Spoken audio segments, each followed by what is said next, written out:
aproveitando, já fazendo aqui o nosso convite para todo mundo, eu acho que o Robson depois poderia falar um pouquinho desse programa que Robson tá vindo, então vou já antecipar aqui para a galera que está na sala. O Robson, ele nos deu a honra de aceitar um convite para coordenar um curso comigo aqui, que é um curso bem inovador, então vou pedir que depois ele, no decorrer do ambiente, ele também conte um pouquinho. A gente tem um hábito também de não misturar, né? Assim, a gente faz aula com conteúdo, e não uma aula fingindo conteúdo para vender, né? A gente entrega o conteúdo mesmo, que eu acho que é o ponto fundamental, e ao mesmo tempo faz o convite para as pessoas.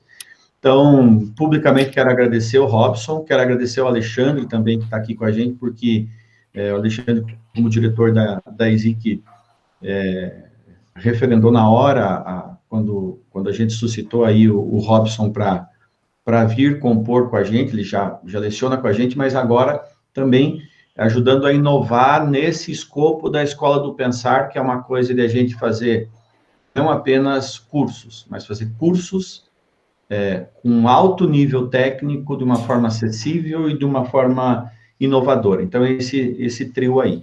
Obrigado, Alexandre, e o Robson. E, Robson, estou passando aí, para a gente não demorar mais, assume aí, eu vou fechar meu microfone, vou dar uma dormida aqui. Mentira, só vou ficar curtindo a aula agora é com vocês. Ok.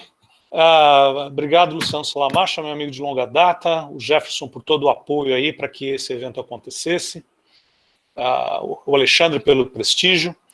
O nosso tema hoje é o cérebro criativo, que reúne aí, no próprio título do tema, duas palavras que são em si objeto de interesse, de estudo científico e de desafio diário para todos nós. Eu costumo dizer que existem três grandes fronteiras da ciência hoje em dia.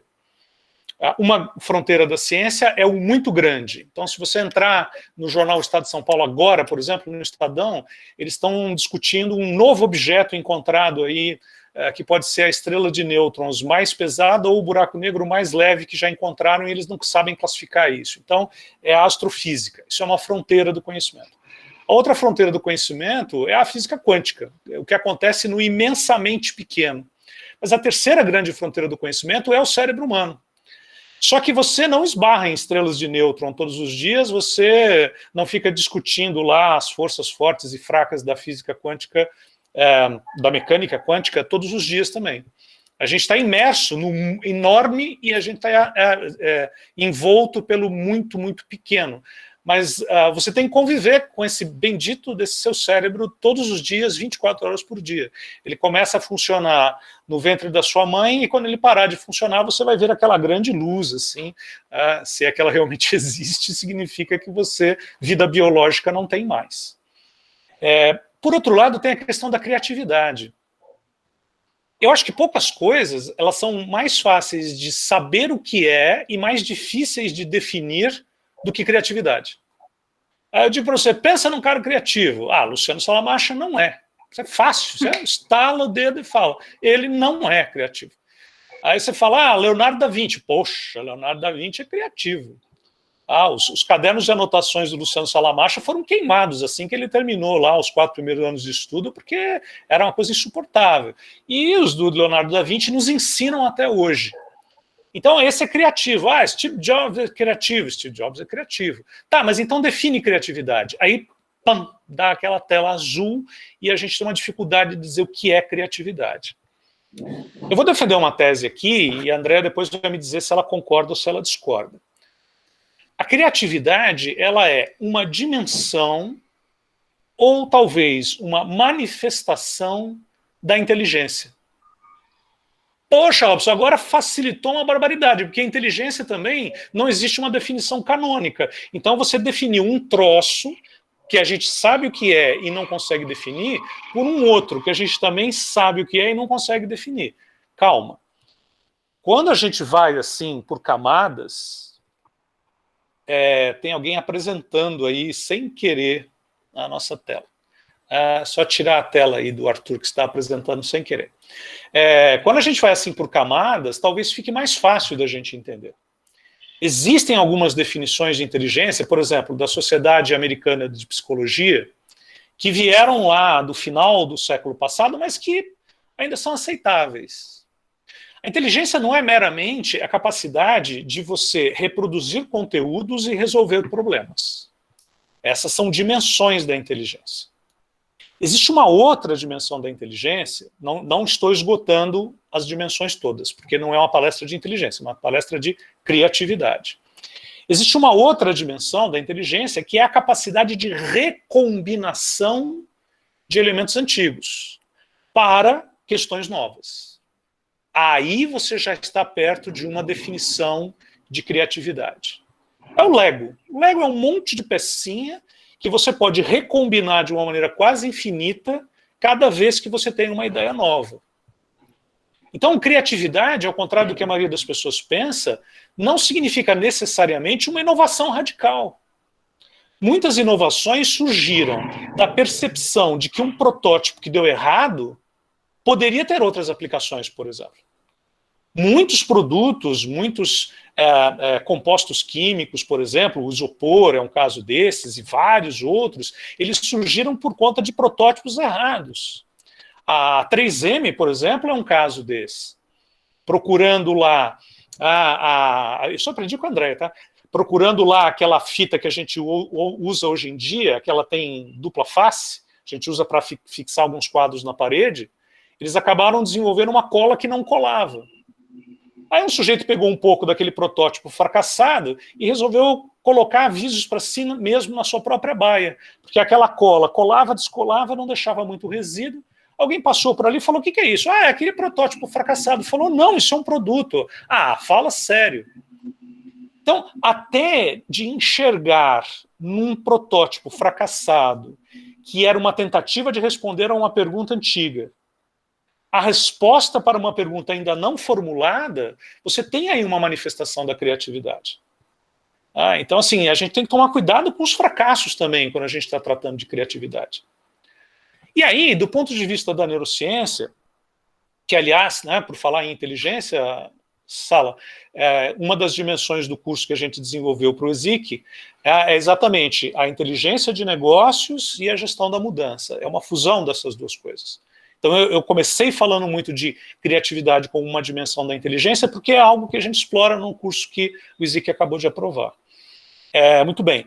Então, assim, quando a gente está falando de inteligência, do ponto de vista da neurociência, que é um tempero que a gente tem em todo o nosso curso, em várias disciplinas, existem duas teorias hoje que estão na vanguarda aí para dizer o que é inteligência, e a gente vai desdobrar para dizer o que é criatividade. Uma delas enfatiza muito a importância de você ter conexões entre várias e diferentes áreas do cérebro. Uma das teorias, vocês podem pesquisar nesse sentido, é a teoria da conexão frontal-parietal. Procura no Google isso, tá? Teoria da conexão, ou do networking, se você quiser, frontal-parietal. Na neurociência antiga, neurociência até lá o final do século passado, a gente enfatizava muito o córtex pré-frontal aqui atrás da nossa testa, a cognição. Mas uma cognição não necessariamente é criativa, ela pode ser a contínua compreensão de coisas que já foram descobertas lá atrás. A compreensão do legado inovador dos outros. No nosso parietal, a gente tem áreas muito ligadas à sensorialidade, olha que coisa. O parietal está muito ligado à compreensão, por exemplo, do que é doce e amargo, a compreensão do que é quente ou frio, essas questões que passam pelo tálamo, né, e vão para o lobo parietal, associadas à percepção sensorial. O olfato não, o olfato vai direto. Tá, mas por que eu estou falando isso? Porque o parietal também está associado ao raciocínio matemático. Então, assim, quando você ensina uma criança a comer brócoli, você está desenvolvendo o sentido do paladar, mas também um pouco do tato ali dentro da boca, né? Aquela sensação.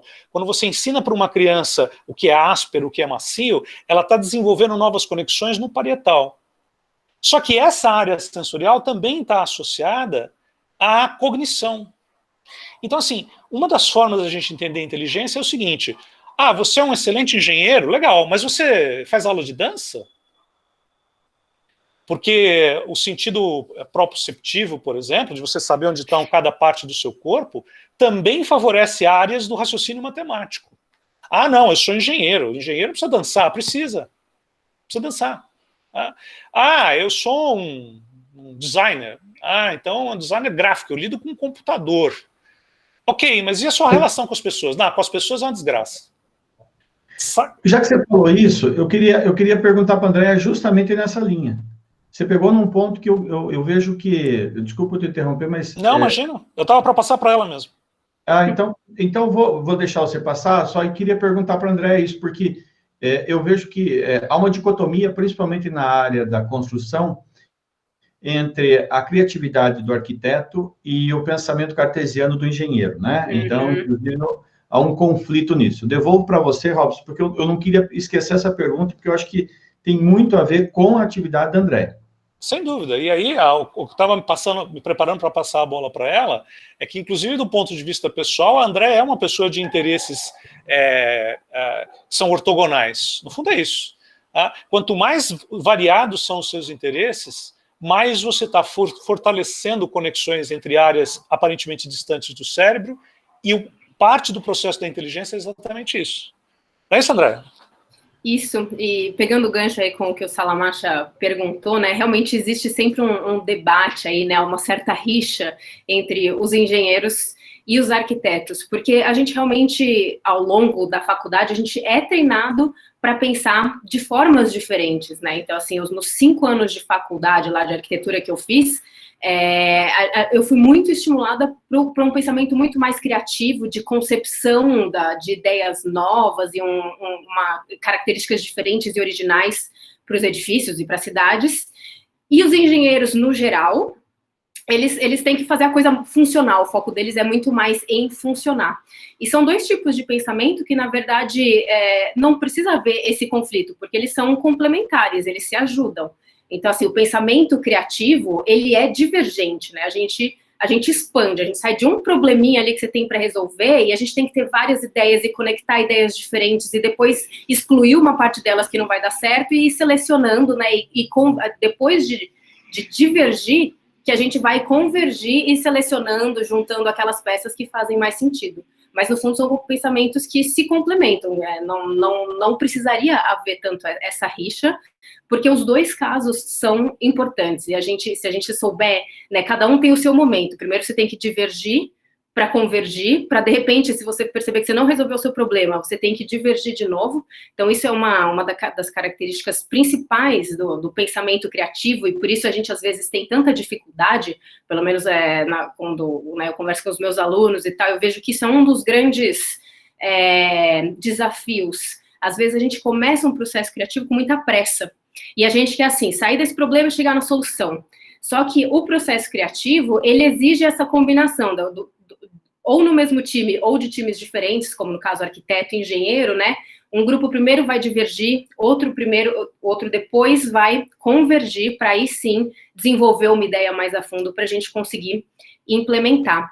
E só complementando um outro ponto que o Robson falou, né, sobre essa conexão aí do córtex frontal com o parietal e da importância dessa conexão para o pensamento criativo, tem um dos grandes temas, assim, quando eu falo tanto de neuroarquitetura como de criatividade, é a importância do nosso corpo. A gente fala, vamos falar de neurociência, entender melhor o cérebro, porque a criatividade, a nossa inteligência, está tudo no cérebro.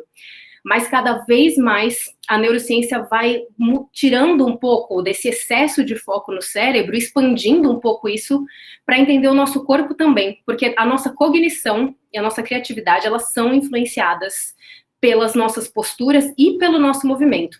Então, tem uma área, né, na neurociência que estuda isso, que o nome em inglês é embodiment, né, embodied cognition, que é você estudar como o seu corpo pode influenciar na sua, né, nos seus pensamentos, na sua emoção, até na sua percepção, né, que antes de você ser criativo, você tem que perceber o problema, perceber a situação onde você está, e tudo isso pode se transformar dependendo do corpo, né, de como está o seu corpo. Então, quando eu falo com os arquitetos, eu falo para a gente pensar, seja no mobiliário, nas texturas, nas proporções dos espaços, né, que estimulem posturas mais abertas, posturas mais fechadas, que estimulem movimento, então a distância, né, da minha estação de trabalho até o sanitário, para eu caminhar mais ou menos, isso influencia muito já na nossa performance no trabalho, e especificamente no caso de processos criativos, né, quando a gente se fecha numa sala e fala, vamos fazer um brainstorming, vamos conceber um projeto novo, ter ideias e tal,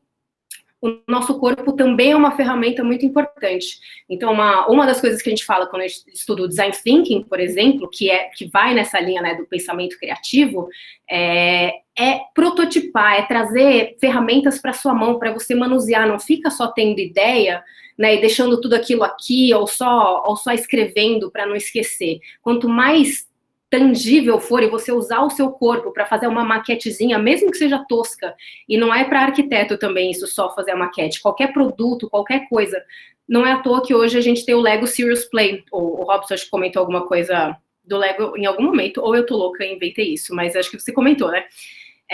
O Lego Serious Play, a gente traz o Lego pro corporativo ou para o ambiente de ensino, e as pecinhas do Lego, esse manusear para tentar construir uma ideia, isso estimula, né, não só a colaboração entre o time que está trabalhando, mas principalmente estimula o nosso corpo, né, ativa toda essa parte que mapeia o nosso corpo, ela está realmente localizada aqui no parietal, que é como se fosse uma tiara aqui, o córtex parietal, né, o frontal é esse aqui atrás da testa, o parietal aqui é uma tiara. Então, esse mapa do nosso corpo, ele está no córtex parietal, que faz parte desse sistema aí da criatividade que o Robson falou. Então, quando a gente está estimulando o nosso corpo, seja com cheiros, ou seja com esses objetos, ou com movimento, ou com posturas, né, uma postura mais fechada, mais aberta, a gente estimula a nossa criatividade também, a gente facilita muito esses processos criativos. Maravilha. E nesse sentido, né, da importância do corpo na criatividade, que pode parecer algo estranho num primeiro momento, né? Quer dizer, a minha criatividade está na mente. Pois é, só que a mente está mapeando o corpo. Talvez por isso muitas ideias criativas surjam quando o cara está no banho, por várias razões. De um lado, o banho é um certo ritual motor. Então todos nós temos uma sequência que a gente já nem pensa mais. Ao mesmo tempo, você está sozinho, então aquele ambiente fechado, você está longe, talvez, de uma crítica destrutiva. Então, à toa que o Salamacha canta no banho, é uma coisa horrível, seus vizinhos reclamam muito e tal. Porque você está no banho, é o momento dele, a crítica também pode ser um inimigo. E talvez por conta do relaxamento, da água morna e etc., você tenha todas as condições para essa emergência de uma ideia criativa. A gente sabe que, tanto no campo da neurociência quanto da psicologia, se reconhece que um percentual enorme de processos cerebrais ou mentais acontece abaixo do nível da consciência. Então, muitas vezes, você está com a solução para emergir, a ideia nova para emergir, mas você está sob uma tensão corporal. Então, você quer ser criativo, você precisa de momentos de relaxamento. Você quer ser criativo, você idealmente precisa estar numa equipe onde você não tenha receio de que você vai ser censurado. Não só pelo processo mental, pelo receio da censura como processo mental, mas o receio da censura porque também você fica com o corpo tenso. E aí a conexão frontal-parietal pode estar falhando, porque o parietal está ocupado em rodar um software de mapeamento do corpo, em que ele está preocupado com as tensões. Então, no momento em que você relaxa, você permite que as conexões do parietal possam estar mais ocupadas com o processo criativo na sua ligação com o pré-frontal aqui atrás da nossa testa. Eu poderia dizer, então, que a gente tem, para poder estimular a criatividade, nós teremos 3 variáveis. Uma variável que é o ambiente, e eu acho que a Andrea vai poder dar vários exemplos para nós aqui. Tem algumas pessoas que são arquitetos, que eu estou vendo aqui, como o Fábio Queda, que eu conheço, que é arquiteto. Então, eu acho, estou tentando decupar o que vocês estão falando aí. Uma coisa é o ambiente, que pode me levar a um estado mais propenso ou menos propenso. O segundo é a própria percepção, quer dizer, se a minha postura, a minha ergonomia, se o meu conforto de leitura, se a luz, se o ar está poluído ou não, se é um ambiente abafado. E o terceiro tem a ver com aspectos psicológicos, conscientes e inconscientes, que aí está tanto do meu preparo, quanto também daquilo que eu não consigo gerenciar, que é o despertar de emoções. Então, eu vou jogar essa bomba para vocês e vou deixar uma pergunta provocativa, para que as pessoas comentem no chat e vocês respondam, porque a melhor posição que eu estou, impossível, eu jogo a bomba e fico quieto. Pressão gera criatividade, mas primeiro comentem esses 3 e daí depois eu queria que vocês respondessem isso. Tá bom. Deixa eu começar com 1 e jogar 2 para a Andrea. Quando você fala de percepção, as pessoas estão deixando de prestar atenção em si mesmas e nos outros. Então, às vezes a gente reclama, dizendo, nossa, o fulano não ouviu nada do que eu disse. Só que assim, ele monologou do lado de cá, eu monologuei do lado de cá. Mas as pessoas também não estão percebendo que estão tensas, que estão contraídas, que estão irritadas, que estão falando num tom mais alto. Então, a autopercepção, tanto do ponto de vista do seu estado emocional, quanto do ponto de vista da sua postura, dos seus estados corporais, ela é fundamental para que a gente crie uma disposição corporal-mental. O Antônio Damasio fala muito dessa relação corpo e cérebro, né? Corporal-mental favorável à criatividade, indiscutivelmente. Né? Acho que eu falei de 2, né, André? Vou jogar para o André, então, a questão do ambiente. Até que ponto o ambiente pode favorecer tudo isso? Certo. Na verdade, eu faria uma divisão, eu proponho uma divisão um pouco diferente. Eu também mantenho esses 3 elementos, mas, assim, eu acho que um elemento somos nós, e isso inclui o estado psicológico e o corpo, porque o corpo influencia no estado psicológico, então eu não dividiria isso como 2 elementos, colocaria em um só. Então, você se conhecer, e aí o Robson comentou, né, hoje a gente tem o Antônio Damasio, por exemplo, que é um neurocientista português, ele fala bastante sobre a importância da ciência, que é você ter ciência do seu sentimento, daquilo que você sente, você se perceber. E a gente fala bastante também sobre metacognição, que é você entender você pensando, entender esses padrões de funcionamento do cérebro. Então, esses são elementos importantes para você se conhecer e para você conseguir, nesse primeiro item que eu falei, que seria o você, tanto aspectos psicológicos como físicos do seu corpo, para você conseguir otimizar esse conjunto de elementos que você tem, porque são vários elementos aí, desde os seus sentimentos até a sua sensorialidade, né, você perceber mais através de um sentido ou de outro, estimular isso, desenvolver isso, até você mudar sua postura, enfim. Então, um aspecto seria o corpo.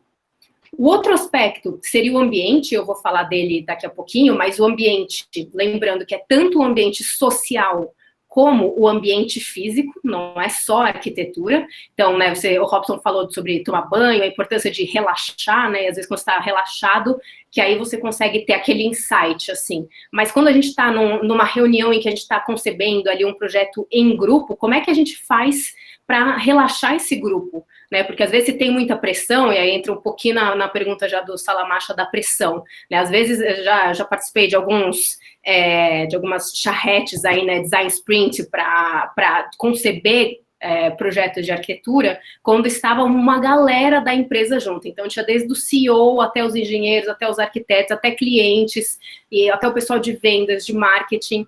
E como é que o condutor desse evento, né, dessa reunião, como é que esse facilitador, ele conduz? Porque isso faz toda a diferença. O CEO pode estar lá ou pode não estar lá, mas assim, como é que você coloca regras e cria um clima adequado para a criação?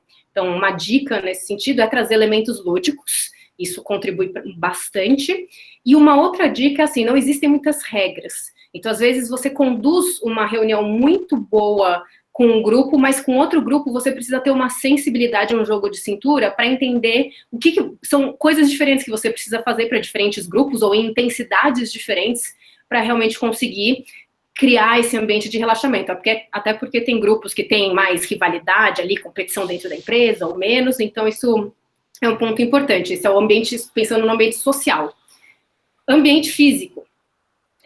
Também é super importante, não é à toa que a gente fala tanto das salas de guerra, né? Qualquer filme de guerra que você vai assistir, que eles estão lá no meio do acampamento, tem as cabaninhas e tal, o que os decisores ali eles fazem? Eles montam uma mesa, colocam o mapa e põem as pecinhas. Não, porque aqui tem o rio, se a gente vier de trás da montanha, cruzar o rio, assim, mas eles tangibilizam, né? Eles criam uma sala de guerra ali naquela cabana, eles tiram as coisas que estão na cabeça deles, eles levam para o papel, para a maquete, para liberar espaço cognitivo para criar. Então, quando a gente fala de um ambiente físico que estimule a criatividade, né, um ambiente que você deixe todas as ideias e você consiga tirar tudo da sua cabeça, porque nós temos recursos limitados no nosso cérebro, a gente não consegue, tem um limite ali, a gente consegue pensar em várias coisas ao mesmo tempo, mas esse várias não é qualquer número, ele é um número limitado de coisas. Então, assim, você tirar as coisas da sua cabeça, colocar no papel, você libera espaço cognitivo para conseguir linkar vários elementos. Não é à toa que quando você vai fazer uma conta de matemática super complexa, se você não colocar no papel, talvez você demore um tempão e ainda assim erre, dependendo da conta, porque você está usando muito espaço cognitivo e não está conseguindo fazer as conexões. Você põe no papel, você fala, nossa, essa conta era super simples, vai lá e consegue resolver. Então, assim, voltando aos 3 elementos, né, que eu parei ali no meio do caminho. Falei, um elemento, a gente, tanto o cérebro como o corpo, porque funcionam em conjunto, um influencia o outro o tempo todo. Outro elemento, o ambiente, tanto físico como social. E, por último, o problema. Qual é a situação, problema que a gente quer criar em cima dela? Porque eu posso virar para vocês e falar assim, Salamacha, me dá uma ideia. Por favor, me dá uma ideia agora. Mas ideia sobre o quê? Assim, como é... Você precisa ser criativo em cima de alguma coisa, não é só tive uma ideia, mas assim, geralmente você tem uma ideia porque estava pensando em um problema, em uma situação, o que eu vou fazer no final de semana, ou eu tô com esse problema e quero resolver na minha vida, mas assim, você precisa definir esse problema, e quanto mais inspiração você tiver, né, quanto mais embasamento você tiver, quanto mais você conseguir pesquisar sobre ele, você vai ganhando material. Você não vai manter tudo na sua cabeça, você anota nessas salas de guerra de maneira bem simples, nada de relatório, planilha, que seja super complexo. A sala de guerra, tipo o mapa lá da cena de guerra de filme que eu falei, né? O cara faz ali super simples, assim, para você identificar as informações com facilidade e não ter que ficar cansando a sua cabeça procurando aonde está o quê. Mas quando você se inspira, né, e você identifica o seu problema e cria toda essa base, você também facilita o processo criativo, porque você coleta um monte de material. Lembra que lá no começo eu falei sobre divergir, né? Então, primeiro você traz um monte de conhecimento, tudo que você pode sobre aquele problema, e depois você, com todas aquelas coisas assim na sua frente, você consegue pegar uma que está aqui num extremo e outra que está no outro e fazer as conexões. Então, assim, eu dividiria isso, então, nesses 3 elementos. O problema e essa inspiração, esse conhecimento sobre o problema, ambiente, tanto físico como social, e nós, tanto corpo como cérebro. Acho que esse trio, né, a gente conseguindo entender cada um desses 3 pontos mais a fundo, isso facilita muito a nossa estratégia ali no momento que a gente precisa ser mais criativo. Me empolguei, né? Falei demais. Não, fica tranquila. Eu vou justificar para dar mais pressão sobre a pergunta. Existe um livro sobre Cirque du Soleil, e aí eu queria que vocês analisassem isso também, porque o Cirque du Soleil, que acabou de pedir recuperação judicial, ela é sinônimo, né? Falar de Cirque du Soleil e criatividade é quase pleonasmo, né? Assim como falar que o Robson vai ficar relaxado. Um cara relaxado, ele não tem como ficar relaxado, né? Assim como eu fazer bullying com o Robson e o Robson fazer comigo também é pleonasmo. Mas, assim, num dos livros sobre o Cirque du Soleil, se eu não me engano, o Cirque du Soleil, Revolução de um Negócio, eles colocam que, na concepção de um novo espetáculo, todos os artistas sabem que há uma apresentação, um quadro, que será eliminado faltando uma semana ou duas para estrear. Então, todos os artistas, eles são elencados, é montado o espetáculo todo mundo sabe que tem um deles ou um grupo deles, um quadro dessa apresentação que será eliminado. E eles têm como mandamento que a pressão gera criatividade. Claro que a pressão, nesse caso deles, também está ligada à manutenção da excelência, né? A busca pela manutenção da excelência. Então, só para contar, né, que nem eu criei essa frase é plagiada, não é um plágio porque eu estou citando a fonte, mas assim, e aí? Robson Gonçalves e André de Paiva. Pressão gera criatividade ou não? E o Neri, que é o nosso amigo lá da Serra Gaúcha, presidente da Proamb, ele até me mandou um desenho aqui, que justamente coloca essa questão, que a pessoa diz, se eu preciso de uma ideia, mas eu preciso de inspiração. E daí, daqui a pouco ele resolve, o que foi isso? Foi pânico do último minuto. Então, tem aquela coisa, eu acredito que muita gente que está aqui conosco pode até dizer assim, puxa, às vezes quando eu tenho um tema muito grande, eu me enrolo, e parece que quando eu tenho pouco tempo, eu acabo performando melhor e tal.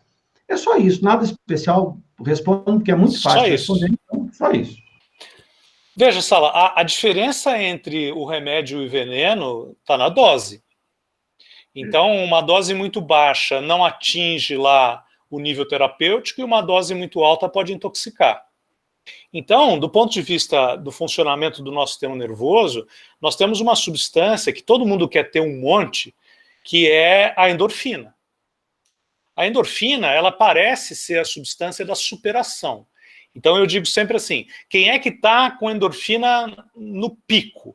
É o maratonista nos 150 metros finais da prova, ele está com cãibra, ele está desidratado, ele está vendo o concorrente se aproximando e ele foca loucamente, ele se imagina ganhando, a endorfina vai lá, reduz o estresse, reduz a sede, põe o sistema endócrino para funcionar loucamente e ele tem aquele sprint final e ele vence. Ora, só que depois que ele passa da linha de chegada, normalmente esse cara desaba. Porque a endorfina trabalha por picos. Ela tem que ser recolhida rapidamente.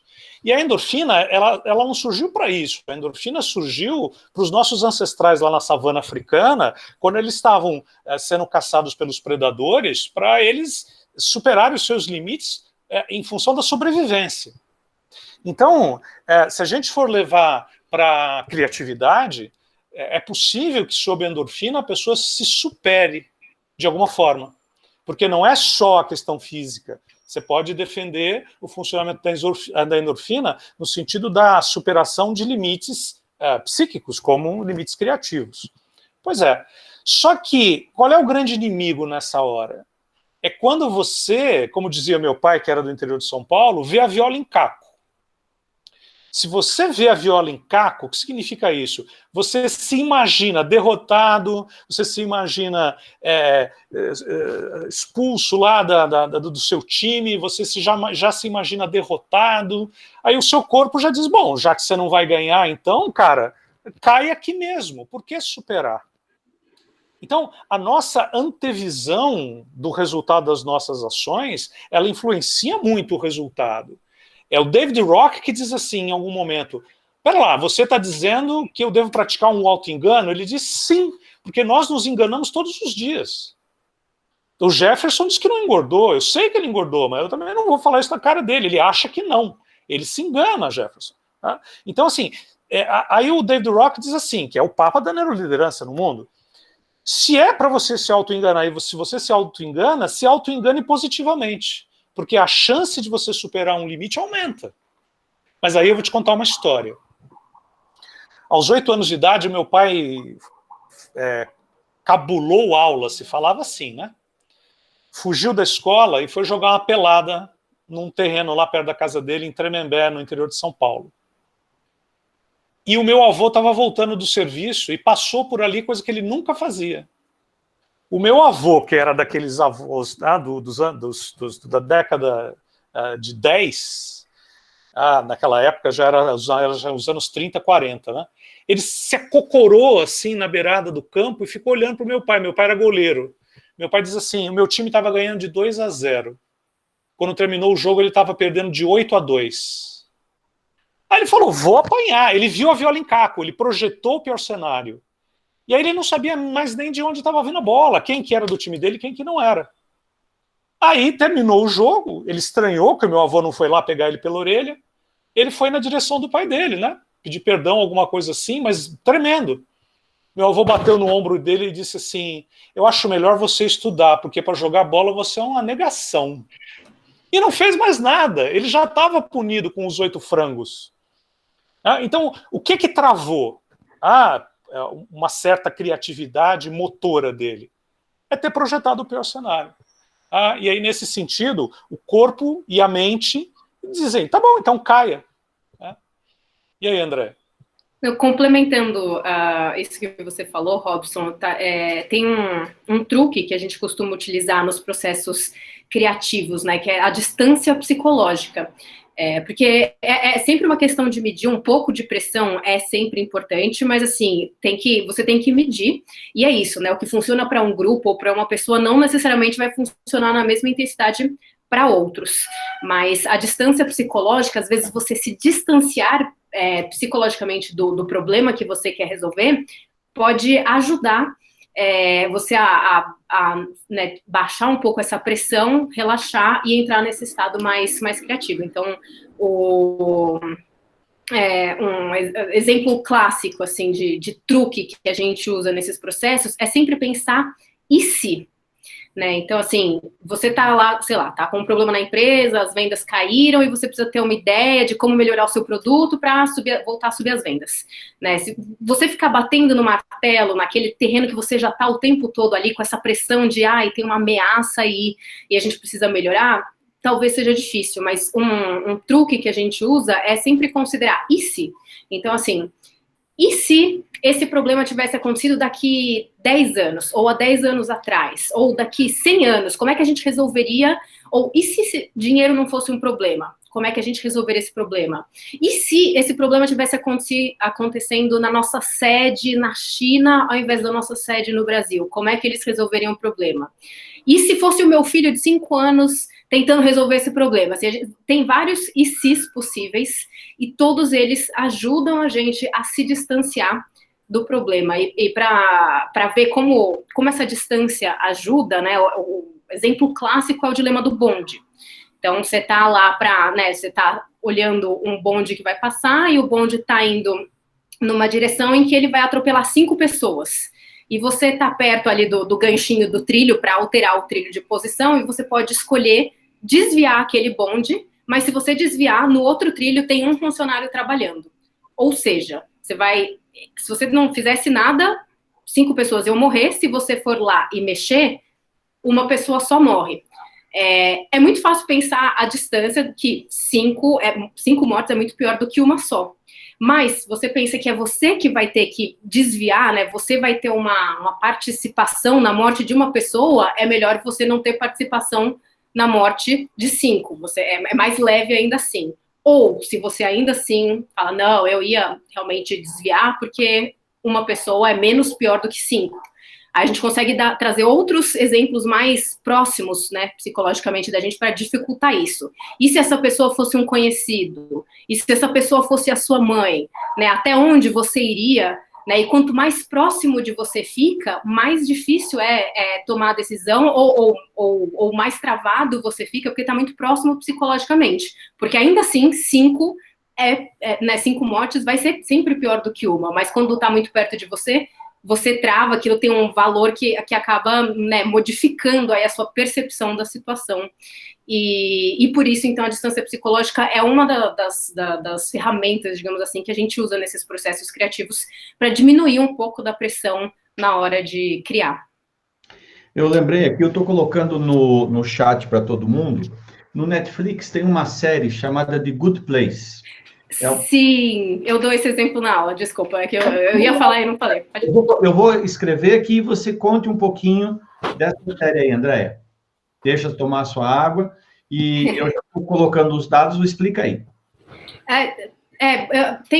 Agora eu não vou lembrar qual é o episódio, mas eu mostro esse trechinho. Tem um episódio que chama O Dilema do Bonde, e recomendo que vocês assistam, porque, pelo menos esse episódio, mesmo que não queiram assistir a série toda, porque mostra bem isso, e aí eles estão vivendo, enfim, num mundo aí que não é o mundo real, digamos assim, não quero dar spoiler também. Eles estão vivendo num mundo que não é o mundo real. Então, o professor está explicando o que é o dilema do bonde, falando exatamente isso. Não, porque é muito mais fácil, né? É muito óbvio que 5 pessoas morrendo é pior do que uma só. Mas aí vem lá um outro personagem e fala, e coloca ele na situação que eu falei para vocês. E se fosse um conhecido? Mas ele não fala como eu tô falando aqui. Ele coloca mesmo o cara dentro do bonde para o cara viver aquilo na pele, ou seja, ainda mais próximo, né, psicologicamente, até fisicamente, e aí você consegue perceber como fica pesada a tomada de decisão e como ele trava, né? Não é nem que ele decide um ou outro, ele simplesmente trava. Então, que é bem o que o Robson falou, né, da gente tomar cuidado aí com essas doses para não gerar uma travada geral, assim, um tilt, né, um estado de pânico. E tem uma característica aí, Sala, na série, que se refere ao excesso de autocrítica. Então, o dilema do bonde fica ainda mais dramático, porque o ator, ele está sempre em busca, o personagem está sempre em busca da solução perfeita. Então, quando a gente pensa em criatividade, algo que a gente deve observar é o seguinte: nós temos alguns inimigos à criatividade. Então, o excesso de pressão pode, sim, ser favorável à criatividade no curto prazo, mas ele desgasta essa criatividade no longo prazo. A pessoa sob excesso de pressão, ela pode começar a ter até transtornos psiquiátricos, crises de ansiedade, por exemplo, para falar o mínimo. Então é preciso dosar muito isso. Mas a autocrítica e a autocensura podem ser grandes inimigos da criatividade. Então, quando a gente, você falou de percepção, né? Quando a gente se observa, a gente tem que conversar um pouco com aquela voz crítica que sempre vai dizer para a gente que poderia ser melhor. Tudo poderia ser melhor. Tudo poderia ter um desfecho alternativo tão bom quanto, por exemplo. Isso é um processo mental que eu diria que é não racionalidade, mas racionalismo, que é o exagero da racionalidade.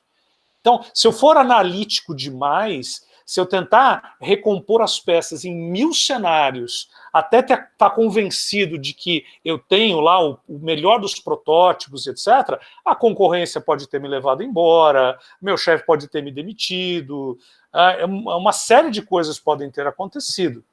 Então, no chat, por exemplo, o nosso amigo... foi nosso aluno, Sala, o Marcelo Severich, por exemplo.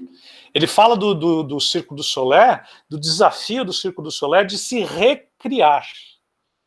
A criatividade é uma capacidade de reinvenção. Então, de novo, quando você é muito crítico, você começa a dizer, não, eu vou ficar onde eu estou, porque aqui eu domino esse espaço. Eu sei que dá certo, e você começa a fazer mais do mesmo. É um tipo de autocensura. Quantas vezes na vida aconteceu com cada um de nós, né, para tornar uma coisa bem prática, de você chegar para alguém e dizer assim, olha, eu tenho uma coisa para te falar, mas eu acho que é uma besteira. Aí a pessoa fala, não, diz e tal, não sei, a pessoa fala a besteira e o outro aprova, fala, poxa, mas isso é uma ideia genial. Eu estava indo visitar um cliente com uma pessoa que trabalhava comigo. Não vou dizer quem é a pessoa para não constranger a pessoa. E a pessoa estava muito chateada naquele momento. Porque... na sala é uma mulher e é um dos palestrantes de hoje. E essa pessoa, além de arquiteta e neuroarquiteta, ela é atriz formada. E ela tinha recebido um convite para participar de uma peça de uns amigos dela, e ela chegou até a fazer os primeiros ensaios. Ela chegou para mim e falou, olha, eu já tomei a decisão, mas eu acho que com o ritmo de trabalho que a gente está aqui na consultoria não vai dar. Eu falei, eu também acho que não vai dar. Aí a criatura foi murchando, a gente estava indo para o cliente, né? Aí eu falei assim, por que você não desenvolve um produto onde você usa teatro para empresas? Tem inclusive um nome para isso, Theater for Business. A pessoa dava pulos do meu lado, que você não imagina a euforia da criatura. Quer dizer, ela estava olhando para o aspecto negativo da situação. E, por conta do distanciamento psicológico, ou seja, eu estava longe o suficiente, eu falei, você não tem um problema, você tem uma solução. A Julie, que está aqui conosco hoje, viu isso na prática. Foi nossa aluna e viu o Theater for Business em sala de aula. Então, assim, existe um grande inimigo da criatividade, sabe? Então, a criatividade exige que o sujeito, para falar o português claro, seja muito cara de pau, seja desenvolto. E ele não tenha receio da crítica do outro até a partir do momento em que ele reduz o seu próprio nível de autocrítica. E essa vozinha interior, ela é chata, e ela fala dentro de você. Ninguém está ouvindo, só você está ouvindo. Você está indo na direção do cara para dar ideia para ele, aquela voz fala, mas você é idiota, vai dar tudo errado. Você, opa, desvia. Sabe, quantas boas ideias foram perdidas? E no histórico das empresas. Quem é que descobriu o princípio da fotografia digital? A Kodak. Chegaram para o engenheiro que apresentou o primeiro protótipo e usava fita cassete, imagina. O cara chegou lá e falou, vocês me mandaram inovar, eu cheguei com isso aqui. Disseram, você está louco, você vai destruir o nosso negócio. O nosso negócio é película. A gente quer uma ideia que nos permita vender mais película. Falou, não, poxa, tá bom, né? Eu achei que eu estava com uma ideia inovadora. A Nokia desprezou o princípio touchscreen, porque acreditava que o sentido da tecla físico, né, na ponta dos dedos era importante para o usuário. Deixou de lado o touchscreen. Foi o primeiro protótipo de touchscreen, estava lá na Nokia. Então, no mundo da criatividade aplicada aos negócios, que é a inovação, a gente não pode se deixar levar por esse tirano interior que é essa autocensura. Ambientes criativos são ambientes de menos censura. Senão a gente chega para aquele... Desculpa, André, que eu estou empolgado. Senão chega aquele chefe que diz para mim uma vez lá no Banco Central, na Avenida Paulista, olha, a gente quer ideias novas, mas não venha com esse negócio de mudar um número ou um carimbo, que isso aí não interessa. Caramba, o somatório de pequenas ideias novas pode dar uma grande ideia nova, uma grande inovação. Diz André, desculpa. Não, imagina, desculpa. Também me empolguei. É que você estava falando sobre autocrítica. E um truque, pensando também nos processos criativos em grupo, né? Porque você está falando mais da gente se conhecer, e aí eu sempre puxo para você conduzir uma atividade de criatividade na sua empresa, né? De criação na sua empresa. E nas atividades em grupo também serve para as individuais, mas principalmente nas em grupo. Uma grande, além do ambiente social, você criar esse ambiente mais lúdico, né, de maior aceitação e relaxamento, né, com exercícios, até mesmo exercícios teatrais que não é interpretação, são exercícios do teatro, né, que os atores fazem para entrar em cena e tal, eles podem contribuir muito, a gente usa muito isso, né, em algumas atividades aí de criação. Mas um elemento muito interessante é trabalhar com a velocidade do processo criativo. Cuidado, porque assim, o processo criativo ele exige tempo, né? Que eu comentei lá atrás de pensamento divergente, convergente, esse vai e vem, ou seja, a pressa nesse caso ela é um inimigo. Mas em uma atividade específica, pontual dentro do processo criativo, você ter que ser mais rápido pode ajudar, porque o nosso senso crítico ele é mais lento. Para quem quiser entender melhor essas diferenças de velocidade aí de funcionamento do cérebro, tem o livro do Daniel Kahneman, que é o Rápido e Devagar, Duas Formas de Pensar, em que ele fala sobre, né, o sistema 1, que é o sistema de pensamento rápido, e o sistema 2, sistema de pensamento devagar. E o nosso senso crítico, né, e o pensamento consciente, analítico, ele é muito mais lento do que a nossa espontaneidade, o pensamento criativo. Então, às vezes, assim, em atividades específicas, não para o processo como um todo, né, você falar, a gente vai ter 5 minutos para fazer esse exercício, e eu quero que vocês me deem o máximo de ideias relacionadas a esse tema, lembrando que a inspiração e entender o problema é fundamental antes disso, né, dedicar um tempo a isso, mas depois que você tem todo esse embasamento, né, trabalhar com jogos, brincadeiras, competições, em que o tempo entre como um elemento importante para acelerar as pessoas. E lembrando que esse é um momento de divergência, né, de você multiplicar as ideias para depois selecionar o que interessa mesmo. Então, assim, depois você vai ver que, isso aqui não faz o menor sentido, ou isso aqui é impossível. Mas no momento criativo, você tem que se distanciar desses problemas todos, de todos os empecilhos, para conseguir ter as ideias. Até porque, às vezes, a sua ideia pode ser super boba e impossível, mas, às vezes, essa ideia boba e impossível vai inspirar alguém que está ali ao seu lado a ter a ideia que vai ser aquela, que vai ser a escolhida, desenvolvida, etc. Então, assim, é sempre importante não deixar o senso crítico atrapalhar. Depois tem o momento de selecionar e de deixar de lado o que não faz sentido, mas em alguns momentos pontuais é importante que a gente seja rápido para estimular isso e que a gente não se preocupe com nada. Por isso que aquele e se que eu falei para vocês, ele é uma estratégia legal, porque assim, e se dinheiro não fosse um problema, ou e se tempo não fosse um problema, né, o que a gente conseguiria desenvolver? E a gente abre muitas possibilidades. O Robson deu o exemplo lá do Theater for Business, e como era algo muito meu, eu estava vendo todos os empecilhos. Então, eu não estava conseguindo criar e conectar as ideias que estavam ali na minha frente. Mas, a partir do momento que ele estava mais distante do problema, né, se eu tivesse feito o e se a minha situação fosse diferente, talvez eu tivesse conseguido chegar nessa, né, fazer o link aí que ele fez. E, enfim, acho que é isso. Tem relação com algumas coisas que estão no chat, Sala.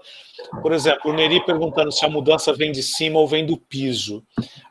André e eu demos um treinamento numa empresa uma vez, uma multinacional do setor de medicamentos para animais pet e animais de criação. E ali havia uma falta de sintonia entre, por exemplo, a força de vendas e a cúpula. E a cúpula tentando implantar um novo modelo de vendas, pedindo desculpa para a força de vendas. Cara, então assim, toda vez que você quer implantar algo, toda vez que você quer mover a empresa e etc., tem que haver sintonia. A inovação pode vir de cima e o pessoal não compra, não tem engajamento. Vê aquilo como um exercício de uma liderança tirana. Ou, como no caso, quando eu estava no Banco Central do Brasil, o pessoal novo que entrou junto comigo no meu concurso, cheio de ideias, e o pessoal da cúpula dizendo, no meu tempo não tinha nem computador aqui no Banco Central, e tudo funcionava muito bem, por que vocês estão querendo isso? Então, a empresa tem que ter um ambiente inovador ou times de inovação com respaldos da cúpula. Caso contrário, ela pode vir de cima, ela pode vir de baixo, ela não vai funcionar. E uma outra questão que eu queria responder, que está aqui no chat também, mas eu vou jogar para a Andréia. Definir adequadamente a necessidade é um passo importante para despertar o processo criativo, é o Jorge que está perguntando. Aí vem aquela questão de quem define, quem identifica a necessidade, né, André? Se você pensar usando a cabeça do designer, por exemplo, é a necessidade que eu acho que o cliente tem ou a necessidade que o cliente me diz que tem e que ele mesmo não sabia que tinha? Então, esse é um grande desafio, né? Entender essa necessidade que nem o cliente sabe qual é que é. Então, no Design Thinking, que a gente divide isso em vários momentos diferentes, primeiro, antes de mais nada, você tem que definir quem é essa pessoa que você quer entender as necessidades, porque, assim, essa visão público-alvo, ela é muito geral e muito distante, assim, então fica muito... Você meio que atira, assim, você não mira em um lugar e quer acertar todo mundo. Então, assim, você tem que entender melhor quem são esses seus clientes, né, ou a pessoa que você quer atingir, e no geral, a estratégia que a gente usa é sempre pensar nos extremos, ao invés de pensar no médio, né, naquele cliente médio, no público médio, não, pensa naquele seu cliente extremo, conhece aquele cliente, entre em contato com algumas pessoas, se aproxime mesmo, porque fica muito difícil entender as pessoas, entender as necessidades, que nem elas sabem que elas têm, né, muito menos você que nem sabe quem são essas pessoas. Então, assim, selecionar algumas pessoas para ter um conhecimento mais próximo é uma das estratégias, não é a única, né, e aí fazer, por exemplo, conversas, né, não com perguntas diretas sobre quais são as suas necessidades, é uma pergunta válida, mas se ele não sabe, ele também não vai saber responder. Para isso existem outras estratégias do tipo jornada do usuário, né, em que você vai até o seu cliente, você acompanha esse cliente, né, sei lá, um dia inteiro, ou onde ele compra o seu produto, até como ele usa o seu produto na casa dele ou em outro lugar, né, tem algumas estratégias para você conhecer melhor. E em neurociência a gente fala muito da importância, na neurociência e no mundo corporativo e no design thinking, né? A importância da empatia, que é diferente de simpatia. Simpatia é eu te entender. Ah, eu entendo que você tá meio mal, porque tá com esses problemas no trabalho, eu entendo. Empatia é eu me colocar no seu lugar. Então, quando a gente fala de entender, né, de definir essas necessidades da pessoa, às vezes a gente vai muito com o nosso próprio olhar, do nosso ponto de vista, com a minha experiência, né, cada um com a sua. E para você entender realmente o cliente, por isso a jornada do usuário e outras ferramentas existem, né, para você conseguir tentar ao máximo, é impossível você se colocar 100%, mas tentar ao máximo, né, gerar essa empatia e ver o mundo através dos olhos dessa pessoa. Então, isso é um dos pontos. E eu vi que o Jorge fez também uma outra pergunta sobre criar em grupo, se é mais difícil. E, na verdade, depende muito do estilo de pessoa. Tem gente que gosta de estar sozinho e rabiscar suas ideias, tem gente que gosta de estar em grupo. Mas, como alguém que conduz esse tipo de exercício criativo, eu acho que a melhor estratégia é equilibrar. Então, assim, tem os momentos do exercício em grupo, eles são muito importantes, ainda mais quanto mais diversificado for o grupo, melhor. Então, empresas, hoje em dia, elas estão buscando cada vez mais diversificar, né, os seus funcionários de todas as formas possíveis, porque pessoas diferentes trazem ideias diferentes, visões de mundo diferentes. Se a gente está querendo empatizar com o nosso cliente que tem uma cabeça tão diferente, talvez a gente consiga se ajudar muito mais com variedade aqui no nosso time criativo. Então, é muito legal esse bate-bola. Às vezes, uma coisa que o outro fala vai te dar uma ideia legal, que você vai jogar no grupo, que outra pessoa vai pensar em cima disso. Então, assim, tem uma colaboração muito interessante na criação em grupo, que quando você está sozinho, é só você pensando. Então, eu sempre acho que juntos nós somos mais fortes. Mas, nas atividades criativas que eu, no geral, sempre que o tempo permite, eu gosto de começar num dia e terminar no outro dia, nunca terminar no mesmo dia, porque a conexão de ideias remotas, ela acontece também durante o sono REM. Então, assim, essa pausa, a pausa é importante porque o cérebro cansa, né? Eu falei que os recursos são limitados, não só recursos de espaço para pensar, como alimentação é importante, né, manter os níveis de glicose, como descansar, né, parar, mudar, intercalar atividades, não falar, vamos passar hoje o dia inteiro, a gente não sai daqui, se a gente não tiver uma ideia, a gente vara à noite, mas a gente vai sair hoje com uma ideia. Não. Talvez, se o tempo permitir, né, dependendo da situação, não, a gente vai ficar 4 horas aqui, depois a gente faz uma pausa, cada um vai almoçar, não sei o quê, vai para sua casa, descansa, e amanhã a gente volta. E esse descansar, ele muitas vezes as pessoas voltam não só renovadas, mas por conta desse, né, a noite bem dormida, ou a ideia que vem no banho, como o Robson falou, né, a pessoa já volta com uma outra cabeça, uma outra visão daquele mesmo problema, daquelas mesmas ideias. Então, acho que esse equilíbrio, né, você fazer esse ping-pong, esse bate-bola, acho que ele é sempre uma combinação interessante. Tem uma pergunta aqui, Sala, do Danilo, lá de Maceió. Ele está dizendo se uma pessoa extremamente organizada tem um problema para criar. Vou expressar a minha opinião, mas existem opiniões divergentes aqui, tá, Danilo? Que é o seguinte, quão organizado você é e você tem a ordem ou a ordem tem você. Precisa saber um pouco disso, né? Eu parto do princípio que o processo criativo, ele é, por definição, disruptivo. E disrupção significa quebrar a ordem estabelecida. Então, assim, eu acho que uma pessoa extremamente organizada, ela é muito importante no momento de convergência que a Andrea falou. Então, o processo criativo tem a divergência, e aí você tem que estar num ambiente mais ou menos caótico, em que os elementos estão flutuando na sua frente. E muitas vezes, depois, você precisa de uma pessoa com esse perfil para trazer o pessoal das ideias, da criação, etc., a mais para dentro da caixa, dizer, ok, isso aqui, a gente não está aqui discutindo o universo dos mundos possíveis. A gente está criando. Por outro lado, para o cérebro, é interessante mudar rotinas, para você ensiná-lo a ter frames diferentes. Então, assim, é interessante que dentro da sua organização você mude padrões. Você não precisa ser desorganizado. Por exemplo, se a desordem ela te incomoda, você não precisa ser desorganizado. Mas eu vou te dizer coisas simples. A lixeira que está lá na área de serviço da sua casa, ela está sempre no mesmo cantinho? Quer dizer, você mecanizou o processo de jogar alguma coisa na lixeira? Se é assim, eu sugiro que você mude ela de lugar. Você está ensinando o seu cérebro a procurar algo um pouco novo, um pouco diferente, um pouco deslocado. Você coloca o carro na vaga de garagem sempre de frente, de vez em quando coloca ele de costa, cuidado com a pilastra. As pilastras se movem muito rápido, às vezes, nos estacionamentos dos prédios. Tá? Eu já tive pilastras que se moveram e causaram acidentes nos meus carros. Mas, enfim, o relógio, eu faço sempre esse exercício com os nossos alunos.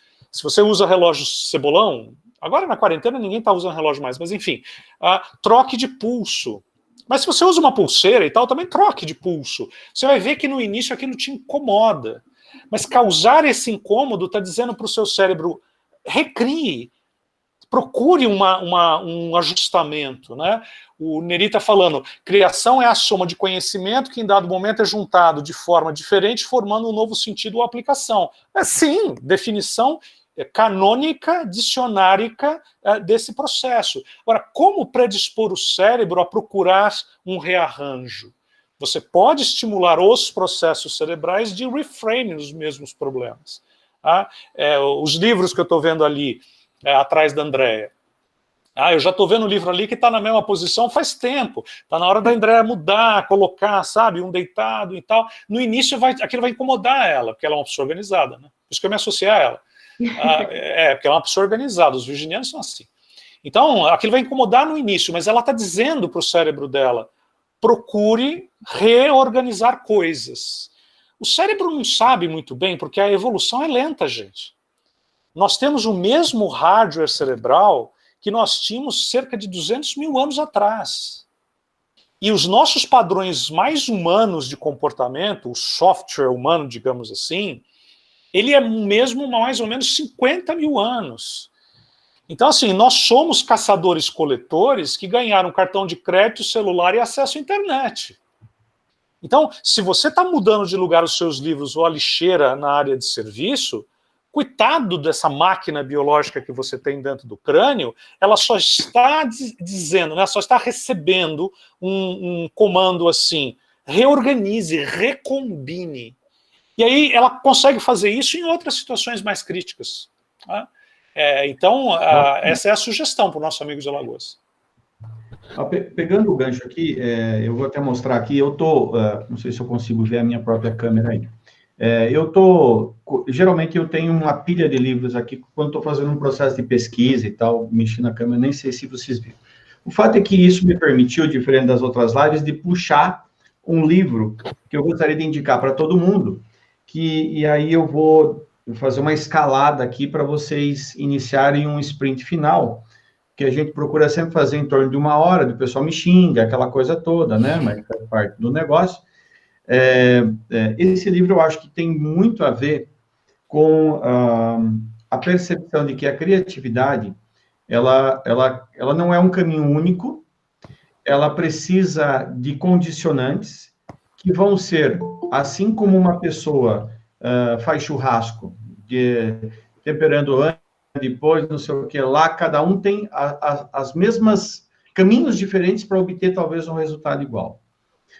Respondendo ao Danilo, especificamente, não vou abordar o tema aqui, mas eu fiz uma análise a respeito de pessoas metódicas e não metódicas.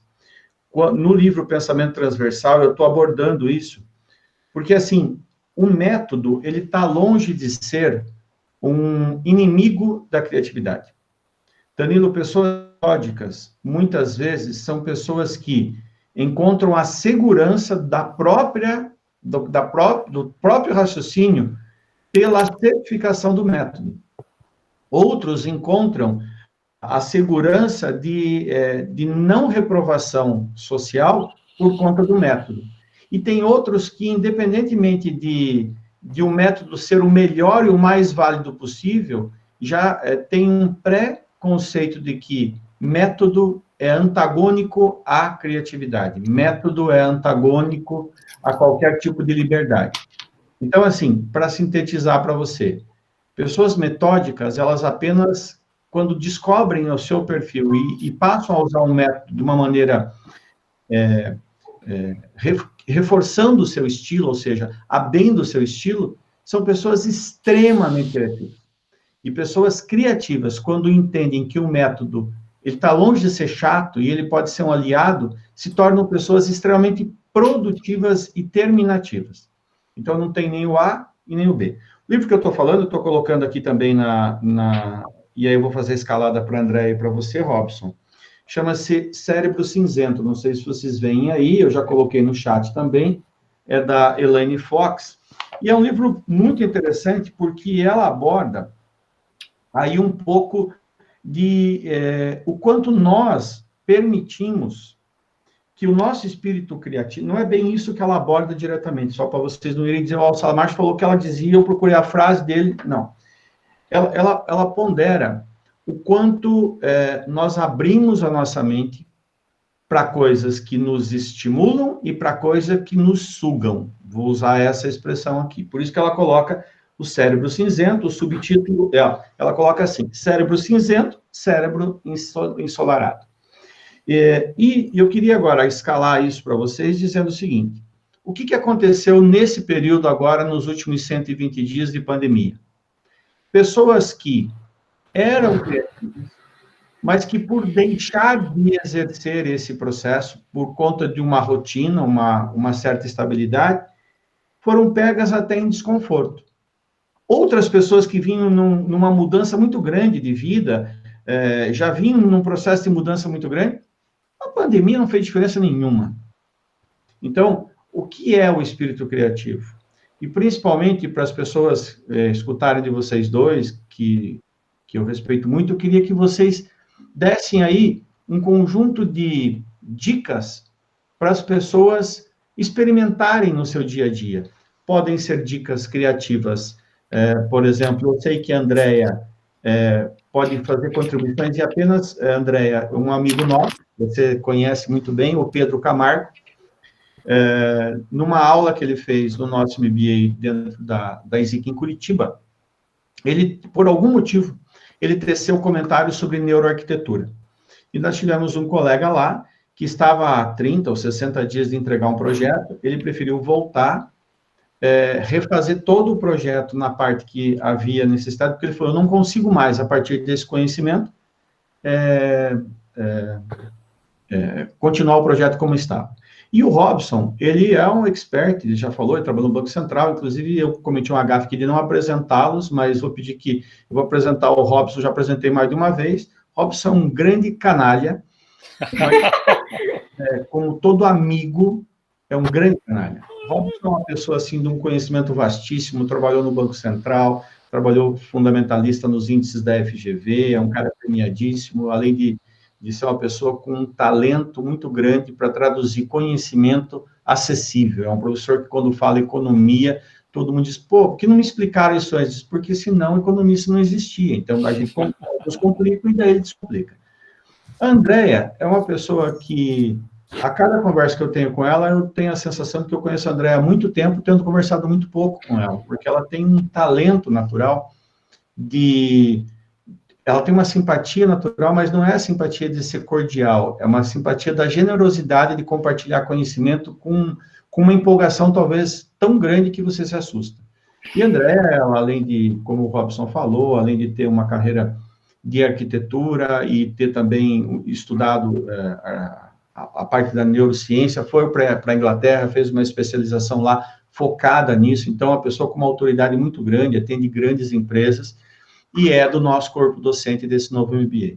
Então, e apenas para não esquecer aquilo que o Robson falou, de você trocar o relógio e tal, há um tempo atrás deram um nome para isso de neuróbica, que seria a ginástica do cérebro. Então, estimula-se, vocês vão achar muito material sobre isso, quando você vai procurar pessoas que precisam fazer reabilitação pós-dano cerebral, seja por AVC, seja por acidente, qualquer coisa assim, que é invocada a plasticidade do cérebro, ou em processos de tardiamento de efeitos de Alzheimer e tudo mais que se buscam fazer essas técnicas. Bom, feito isso, volto para o pedido a vocês. Gostaria que vocês procurassem agora, para essa galera que está aqui, dar dicas práticas que amanhã eles possam dizer, puxa, eu vou começar a observar, ou hoje, eu vou começar a observar, sei lá, eu estava falando do Robson e não complementei. O Robson ele pode falar, inclusive, do humor dos mercados. Na economia, tem gente que é muito criativo para criar soluções. Por exemplo, na Bolsa, só por curiosidade, às vezes, quando o cara quer especular uma ação, ele usa ou robôs, que hoje o negócio já está mais sofisticado, mas ele começa a pôr posições de compra e venda para levantar o volume de propostas de compra e venda, para que o outro cara do outro lado diga assim, nossa, está todo mundo comprando, se o volume está aumentando, significa que... E aí ele dá o golpe, é literalmente um trucão. E aí, volta ao começo. O Robson lembrou bem que, se o auto-engano, a partir de David Rock, que é o papa da neuroliderança no mundo, hoje, porque amanhã já não é mais, se ele coloca que o auto-engano é algo bom e que, servindo a um objetivo claro, que traga o bem-estar e a felicidade da pessoa, ele deve ser incorporado, só não vamos confundir auto-engano com ilusão, porque o auto-engano tem um propósito a ser atingido, e a ilusão tem como propósito acreditar que aquele resultado vai acontecer quando a realidade deixa claro que ele não vai acontecer. Então, a ilusão, ela procura deturpar a realidade. O auto-engano até ele deturpa, mas com o objetivo de alcançar o resultado. Então, pessoal, fiquem com essa dupla aqui genial, eu estou adorando, parece uma conversa de boteco, né, sem o devido vinho, evidentemente. Eu queria devolver para a Andréia, para o Robson, nós vamos ter aqui mais uns 10 minutos, 15 no máximo, para vocês dividirem, e a gente faz as considerações das perguntas finais para a gente tentar fechar isso em 1h30, como de costume, legal? Senão a gente vai ficar aqui até às 5 da manhã. Sim. Deixa eu ser bastante breve sobre dicas. Tá? Primeiro, reforçar a questão da autocensura. Observe esse seu sensor interior. Converse um pouco com ele, é terapêutico isso. E manda ele calar a boca às vezes e dizer que você vai fazer porque vai fazer.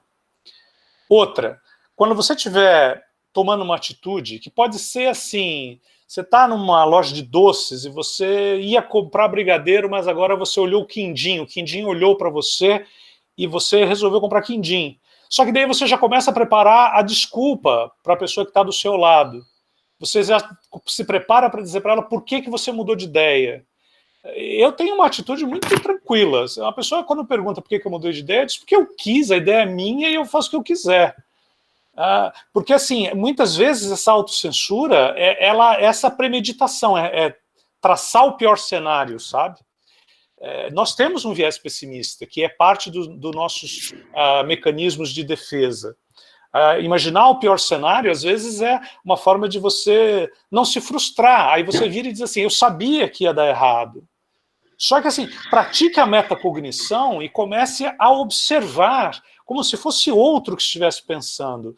Porque o Nietzsche dizia, algo pensa em mim. Quando Nietzsche dizia, algo pensa em mim, ele estava sugerindo que você pode observar o seu padrão de pensamento. Existem níveis de funcionamento do nosso cérebro, você pode se colocar num nível um pouco mais acima, e assim como você observa os seus estados corporais, você observa os seus processos mentais. Comece a fazer isso, sabe? A dizer para as pessoas dentro do limite do ético, do moral, do respeito, sem preconceitos e tal, comece a dizer para as pessoas o que vocês acham. O Salamacha está despenteado. Não que eu esteja muito penteado, mesmo porque eu não tenho muito o que pentear, ele também não tem. Mas assim, veja, ele levou na boa, eu levei na boa, e é assim mesmo, sabe? Agora, se você está em ambientes marcados por grande censura, autocensura e censura de grupo, você está matando as áreas criativas do seu cérebro. Então assim, você fala palavrão, eu sempre dou esse exemplo. Eu tinha uma irmã que falava muito palavrão, e eu não falo quase não falo. E ela dizia, não, mas um PQP bem colocado às vezes é necessário. Era a espontaneidade dela. A criatividade é movida pela espontaneidade. Frequente ambientes onde você possa ser espontâneo, onde você tenha liberdade de expressão, porque você vai estar ativando as áreas do cérebro propícias aos processos criativos. Essas são as dicas práticas. Procure um grupo onde você possa ser você mesmo, contar a sua piada, ou não. Assistir o seu futebol, ou não. Tomar o seu vinho, ou não. Fuja do excesso de censura, interior e de grupo. Você vai estar favorecendo os processos criativos cerebrais. Ok, eu também tenho algumas dicas, além das que a gente já conversou aqui, que a gente falou de muita coisa, né? Mas, assim, primeira coisa, que quando a gente fala de metacognição, que a gente falou no começo da nossa conversa, é importante a gente entender o nosso cérebro para reconhecer os nossos limites, e ao fazer isso, a gente consegue domar muito mais, controlar muito mais as situações, não 100%. Mas a gente consegue aumentar o nosso nível de controle. Então, em neurociência, a gente tem uma expressão em inglês que é name it to tame it. Então, dê um nome, né, conheça, para aí sim conseguir controlar. Então, assim, se a gente entende que o nosso cérebro tem limites de recursos, por exemplo, que a gente falou aqui, e aí a gente se cansa de ficar fazendo a mesma coisa o dia inteiro, de repente, intercalar atividades distintas é uma boa estratégia. Né, que surge a partir desse reconhecimento dos nossos limites. Então, a primeira dica seria essa. Às vezes a gente está empolgado, não, eu tenho que terminar hoje, vou passar o dia inteiro dedicado a isso, a essa tarefa. Mas, assim, isso pode fazer você fazer menos bem feito aquela tarefa, porque você se cansa, não é um bem que você perceba isso, mas você vai se cansando, você vai demorar muito mais e talvez tenha mais erros ou mais dificuldade no caminho. Então, assim, intercalar atividades distintas é uma dica. A gente falou aqui sobre esses mesmos limites e como a gente tem um limite cognitivo, né, de espaço para pensamento paralelo. Então, assim, tira as coisas da sua cabeça. Esteja sempre assim, ó, com um papelzinho, com uma lapiseira, uma caneta na mão e anota tudo, tira. Vocês vão ver, eu tô falando aqui, ouvindo o Robson falar, ouvindo o Salamacha, tô o tempo todo aqui fazendo anotação para não, porque se eu for deixar tudo parado aqui na minha cabeça até a hora que eu for falar, eu vou esquecer tudo. Então, assim, anotem, aí vocês conseguem conectar essas ideias distintas, facilita muito. Pensando aí no assunto que a gente falou logo no comecinho da nossa conversa sobre corpo, né, a importância do nosso corpo, e ainda mais agora nesse momento de pandemia, de home office, que é uma tendência que vai, independente de pandemia ou não pandemia, a gente aprendeu que a gente consegue trabalhar de casa, tem várias pesquisas mostrando como as empresas vão adotar muito mais o home office, não 100% necessariamente, mas muito mais. Então, assim, às vezes trabalhar de casa num móvel que não foi ergonomicamente pensado para você passar o dia inteiro sentado nele, ou mesmo em casa que eu tô aqui na minha varanda, que é a sala de jantar e que é o meu escritório também. Então, assim, eu tô comendo aqui, eu tô tomando café da manhã, janta, fazendo aqui o webinar, a live, dando aula, eu tô o tempo todo aqui, fazendo tudo aqui. Então, assim, isso não é saudável para o nosso cérebro. Então, assim, muda o seu corpo e mude de lugar aonde você estiver, seja no ambiente da sua empresa, ou seja na sua casa. Às vezes, só de você mudar de perspectiva, assim, tô sentada virada para esse lado aqui da janela, vou virar para cá. Essa mudança física ajuda o seu cérebro também a entrar num outro estado mental e mudar a sua perspectiva mental, né, daquela situação que você está enfrentando e está tentando criar em cima dela. Então, assim, mudar o seu corpo, muda de postura, levanta, caminha pela casa, vai até o banheiro, volta, dá uns pulinhos, alonga, muda o seu corpo e muda de posição, mude de ambiente, se você tiver opções, e de posição dentro do mesmo ambiente. Essas são as minhas dicas, e eu tenho um convite também para fazer para vocês. Eu tenho um site que eu acabei não falando, que é o neuroau.com, e lá eu sempre publico artigos relacionados à neurociência aplicada, tenho agora um canal no YouTube também, então quem quiser acessa lá, tem artigos sobre empatia, por exemplo, tem vários de neuroarquitetura, vieses inconscientes, e tem o Instagram do NeuroAU, que é neuro_AU, então é uma forma da gente se manter em contato para além do curso que vai acontecer, e vai ser um prazer tirar dúvidas de vocês e conversar. Adoro essa troca que está acontecendo aqui, então sempre muito legal. Pediram para colocar no chat, já está no chat. Tá. Isso neural.com. Estava tentando achar aqui, mas você já colocou, ótimo. Valeu. Bom, Robson, já que a gente está nesse ponto, você tem 3 minutos para dizer como a criatividade levou à concepção do MBA de Gestão Estratégica. Gestão, como é que é o nome? Gestão estratégica de negócios e da mudança. Muito bem. Então, me conta, o que é esse curso? Você tem 3 minutos, porque agora é a hora de você explicar para as pessoas. Bom, 2 coisas, pessoal. Primeiro, é um curso 100% online, mas é um curso 100% online síncrono. Significa que você não vai ter gravações, você vai ter interações como aconteceu essa noite aqui. A gente acredita que o processo ele vai permitir uma democratização desse conhecimento, toda a ementa está desenhada para propiciar isso, mas só esclarecendo, é um curso online 100% de interação com os professores, para evitar qualquer tipo daquela coisa de você gravar, dormir e depois dizer que assistiu. Robson, dá um spoiler desse curso aí para nós. Bom, antes de mais nada, a gente teve uma diretriz na sala. Não queremos mais do mesmo. E aí fizemos um grande benchmarking e nós vimos aí 2 grandes vertentes e o nosso desafio foi recombinar essas 2 vertentes, que é uma dimensão da criatividade. De um lado, o Change Management e do outro, o Business Intelligence. Então, o que nós percebemos é que pessoas e empresas têm dificuldade de mudar. E essa dificuldade de mudar, muitas vezes, é a dificuldade de compreender o que está acontecendo no mercado. Ou de mudar as ferramentas que você usa para olhar para o mercado e entender as mudanças. As megatendências, o comportamento do consumidor, as expectativas, o lado da economia comportamental. Então, nós separamos em 3 grandes dimensões, quer dizer, o modo como as pessoas pensam, o modo como as pessoas interagem e como é que você executa estrategicamente uma mudança inteligente. A minha grande inspiração, eu não falei isso para o Salo, estou falando agora em primeira mão para vocês, é uma frase do Piaget. O Piaget diz assim: a inteligência é o que você usa quando não sabe mais o que fazer. Porque enquanto você sabia o que fazer, você estava usando uma inteligência cristalizada. Você estava usando a sua antiga biblioteca. Mas como o mundo muda ao seu redor, e a inteligência é comportamental também, tanto no nível pessoal quanto no nível das empresas, então entender o ambiente ao redor, inteligência de negócios, e gerir mudança no nível pessoal e no nível organizacional é levar a questão da inteligência e da criatividade para essas relações corporativas. Então, a grande inspiração foi essa frase do Piaget. A inteligência é o que você usa quando você já não sabe mais o que fazer. Que é a inteligência fluida, é a criatividade, é a capacidade de recombinação. Esse é o grande mote do nosso curso, Sal.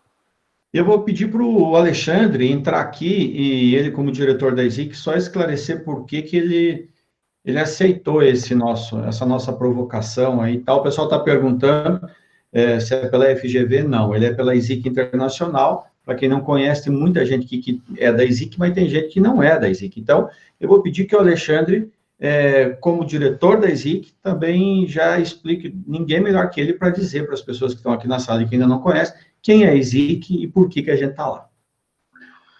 A ESIC Internacional é uma escola de negócios internacional, né, hoje ranqueada aí por N rankings, mais de 20 rankings, entre eles CNN Expansion, Bloomberg, Wall Street Journal, QS, The Economist, Financial Times, assim como a sigla que foi citada agora há pouco, como uma boa escola de negócios, né? Essa aqui é uma escola de negócios internacional, o berço dela é europeu, mas, obviamente, também tem atuação na China, nos Estados Unidos, e tem um campus próprio que fala português, que está aqui em Curitiba. E quando nós fomos procurados justamente pelo professor Luciano Salamacho para fazer o primeiro programa de neuroestratégia, nós começamos justamente com esse foco justamente de entender que era um programa de vanguarda, era um programa muito diferenciado. E essa é a vocação da ESIC Internacional, né? Ela, há 80 anos atrás, ela inaugurou o conceito do marketing na União Europeia como filosofia de negócio.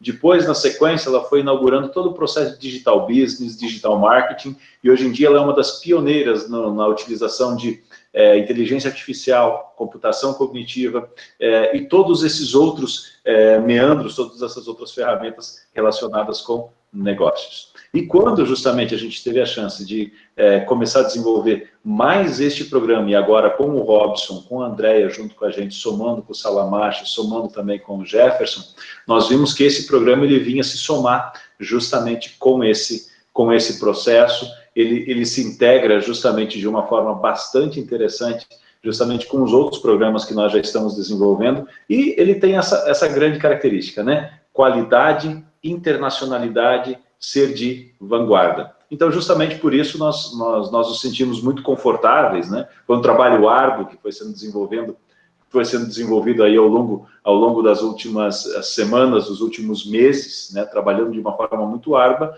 justamente, né? Congregando o know-how, o conhecimento que o Robson possui, que o professor Luciano Salamacha possui, essa pitadinha internacional que a ESIC Internacional possui também.